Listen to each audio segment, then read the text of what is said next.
નમસ્કાર, યલગાર ન્યૂઝમાં આપનું સ્વાગત છે। છોટાઉદેપુર બ્રેકિંગ। બોડેલીમાં માત્ર 2 કલાકમાં 4 ઇંચથી વધુ વરસાદ। નીચાણવાળા વિસ્તારો જળબંબાકાર।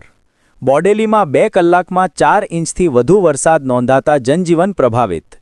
દિવાન ફળિયા અને રજાનગર સહિતના નીચાણવાળા વિસ્તારોમાં વરસાદી પાણી ભરાયા। જિલ્લા કલેક્ટર ગાર્ગી જૈન સ્થળ પર પહોંચી અસરગ્રસ્ત વિસ્તારોની મુલાકાત લીધી, સ્થિતિની સમીક્ષા કરી। બોડેલી નગરપાલિકા, એસડીએમ, મામલતદાર સહિતનો સમગ્ર વહીવટી કાફલો બચાવ અને રાહત કામગીરીમાં જોડાયો।